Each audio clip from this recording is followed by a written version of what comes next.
One, two, three. You're listening to The Kiss Project with Johnny Hill.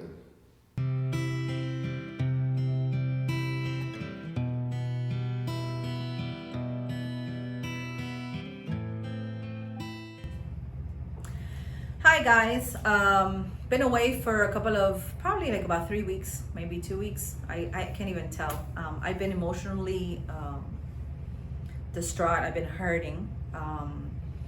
I don't know if you guys are familiar with what's been happening in my country. And when I say my country, I do it with all due respect to the United States of America because I belong, I think, more to the US than I do to Cuba. I've lived most of my life in the United States and I consider this to be my country as well. But with that being said, there's a little bug, I don't know how to explain it, that you keep within you that never dies. You can drink a million pills, you can be away for whatever time. The honest truth is that Cuba never goes away from you. And when I saw my people fighting with sticks and stones in the middle of the street, being killed, being beaten with their hands tied by police officers, and with a bloody face and a broken heart sitting on the sidewalk being arrested, screaming out freedom and life and country, basically, because they were doing it for the country and they were fighting for their life. With seeing so many people being killed, many that have been disappeared by the Cuban government, that mothers don't know where they're at. Arrest being conducted for saying that they want freedom. For the mere little thing that we take for granted in the United States of America. We wake up every day thinking that we're going to go to work and be wherever we're supposed to be and have whatever we're supposed to have. Stop at a McDonald's, get some breakfast, or any other place. It's not a commercial. Or simply decide I'm not going to go to work today. There's decisions in that process. And that decision is based on freedom. You have the freedom to choose whether you're having coffee or tea, whether you're going to work or staying home, whether you're going to fly out to another country on a vacation or another part of the States and see a new place or not. My people don't have that freedom. Cuba is a prison that's been conformed for years on end, and it's made up of 11 million prisoners.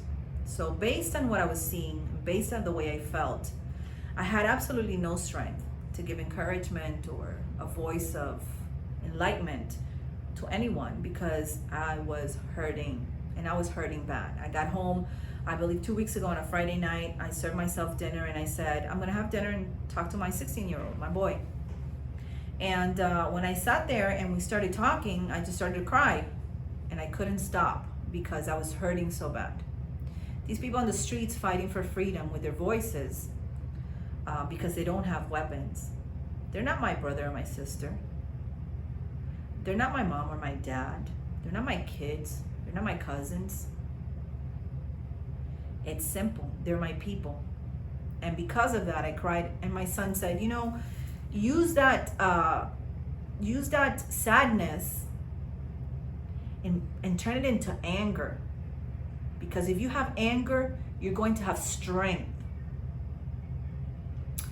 And that's when I thought about talking with you guys the next time about being rebellious.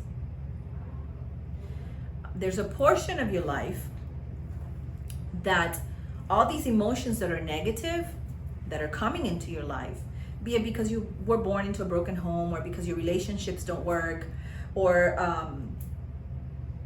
because someone, rapes your space. They invade your emotional space. They tell you you're absolutely no good.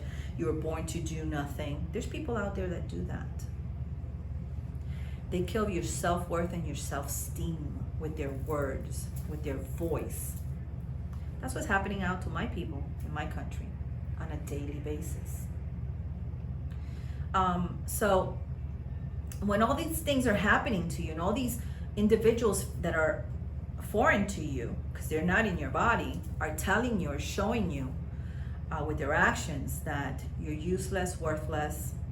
What the hell are you here for? I mean, what are you amounting to in this lifetime? And you begin to interiorize all of that, absorb it, understand it from a low self-esteem perspective, from a place of not being worthy, of a place of not knowing who you are and what you were meant to do. You begin to retract and become very humble, very submissive, I should say. The word maybe is not humble, but submissive to all these things that are constantly breaking your skin and hurting your soul. And you start swallowing. Swallowing is the best description that I have for being submissive. So, you swallow the fact that you're not loved. You swallow the fact that you're not wanted. You swallow the fact that you're not worthy. You swallow and you swallow and you swallow. And those little sticks that you're swallowing start to, have friction against each other. And at some point in time, that friction becomes a fire that starts building in you. And at some point, without even recollection or knowledge of as to why or how you got to that point, you will be rebellious. Because there's so much a human being can take emotionally. There's so much you can swallow until you have to throw it all up. And that's when you become rebellious. The people in my country became rebellious because they were swallowing for many years the fact of not being able to go to the supermarket and purchase food for their family,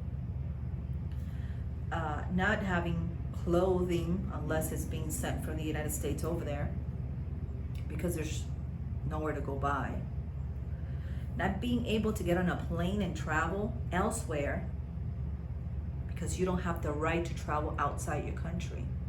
The right to travel outside your country, even if you have the money to. Only an elite can do so. Listen to this. You don't have the right to listen to the music that you like, because at some point, rock was considered to be an anti-government tool. It was against the government to listen to rock music, rock bands. I mean, can you swallow that? Or is it too much of a hard pill? So my people started swallowing all these sticks, and it's taken them years, yes, many. But at some point they became rebellious because the situation they were in built a fire enough in them, big enough in them, to retaliate. And in that process, a lot of people have lost their lives. Many have been beaten. They've been disappeared in prisons. I mean, a 17-year-old girl for saying country and life was taken into prison and sentenced to 25 years, 25 years for requesting freedom.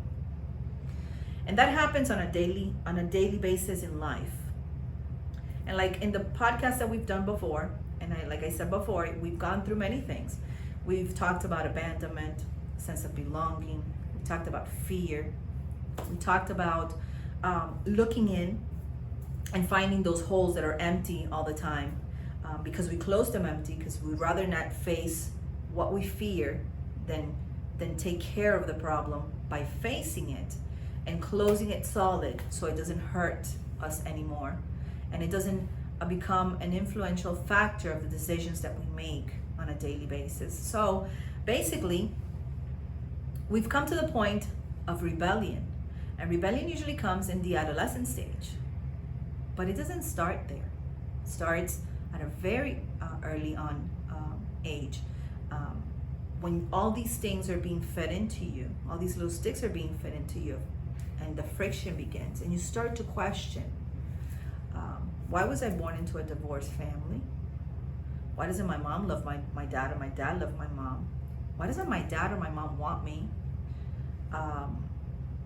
Why are the other kids calling me ugly? I mean, there's so many things that can build that fire. And when we use rebellion, or we become rebellious, usually happens in the teenage years. We are exteriorizing, we're vomiting all the shit we swallowed. But in that retaliation, we're throwing bombs at other people. We're kicking and crying and pulling hairs to demonstrate physically that emotionally we're shit. We're also self-sabotaging, because in that moment we can't see dimensions. We can only do it looking forward. We can only take the strength from one place, and that is, I'm broken and I don't know why. And we work like a horse. We're looking forward all the time, no side view. So based on what my country's facing right now, and analyzing the stage of retaliation they're in, I took that force and I analyzed me and my stage of retaliation, who I retaliated against, how it hurt me, and how I learned from that. Because all these assholes that are telling us, you're worthless, you're useless, I don't love you, and you're not wanted, why the hell are you on earth? Probably never expected that we were going to stand back up on our 2 feet with enough strength to think, to analyze. Because we've been curing our heart and we've been mending our emotions. We've been gluing them back together.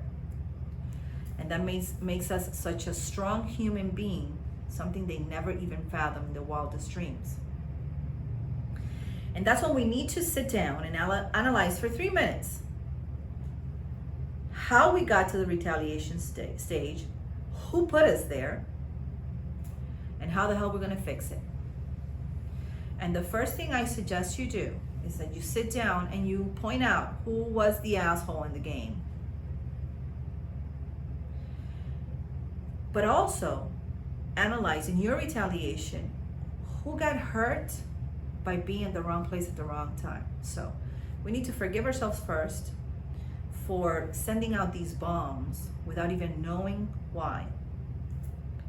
And then sit down and analyze whether we're going to put them away for good or we're going to forgive. And forgive doesn't mean bring back into my life, I love you and I want you here. Forgive means I understand what you did.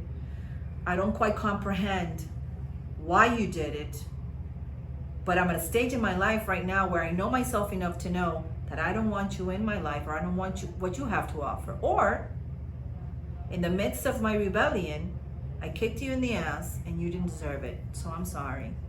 Whatever it takes to mend those relationships with yourself, to have self-forgiveness and understanding, to understand how much you had to swallow in order to become rebellious, and to understand that the point of rebellion is not the point where you want to make decisions in your life at this point going forward. You want to make educated, thoughtful, experienced, matured, and healthy decisions, because your heart and your emotions are becoming healthy, and a healthy individual makes healthy decisions. Looking back to what's happening in my country today, I don't know if it's going to have a resolution. I don't know if it's going to have an ending. I don't know if change is coming. Do I truly believe change is coming at this point? No.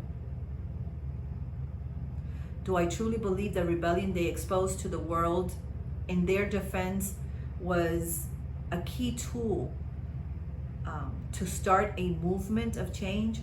Yes. Do I feel they were humble about it? Yes. Do I believe that they fought with their soul? Yes. They fought with dignity. They fought with conviction. They fought in defense of their rights.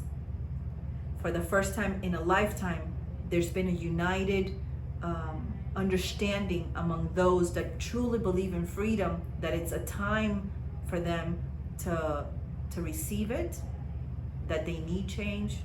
Did the government know it was coming? No. Did they expect this was good, they were going to get out of hand in the way they did? And when I say get out of hand, was expose themselves to the world in such an aggressive and phenomenal way that people had to pay attention. I didn't think the government knew that was coming. Did many people get hurt along the way? Yes. Not only because they were in the streets fighting, but because my sibling, who should be fighting for the same thing as I am, which is freedom, chose to hold back because of fear. So there's a lot of mixed emotions. But the one thing that I can tell you is the rebellion is not oncoming because it was a gift from the universe. Rebellion is oncoming because it's turmoil that builds inside of you based on things that are happening to you emotionally. And every human being has a limit. Now, do we forgive the government for what they've done to us? No. Do we understand that we want it to be different? Yes.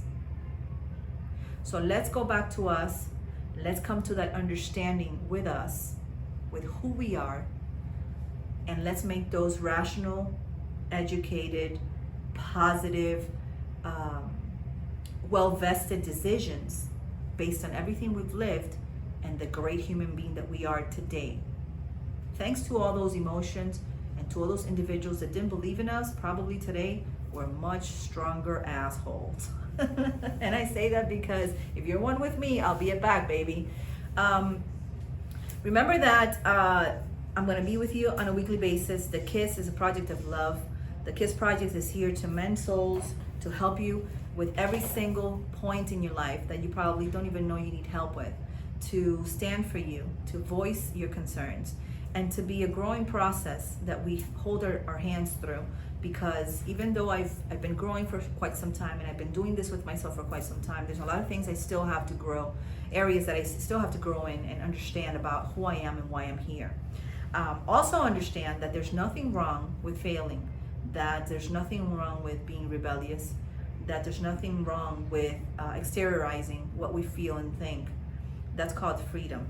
That's what my people are fighting for in my land, in Cuba. And hopefully one day they'll have their God-given right, because they're not born with that right taken away from them. They were born just like I was, just like I am right here, with the right to choose and be, with the right to live, because there's no reason to be alive and living as a dead person. That's what 11 million people in Cuba are doing. They're living dead. So anyways, being back to light and being back to positive note, please go ahead and take those 3 minutes and think about yourself, who you are and why you're here. Think about the point in time that took you to a rebellious stage. Think about those bombs you threw out to people during your rebellion. And remember to forgive yourself for those that you hurt without wanting or meaning to. And also see what the hell you're going to do with the ones that did hurt you directly. Are you going to put them away? Are you going to forgive? Are you going to just stash them and move on? But whatever you need to do, you need to do it now, because tomorrow we need to be a better human being. This is the KISS Project, baby, and I'll see you next time. We'll talk about humility next time. See you soon.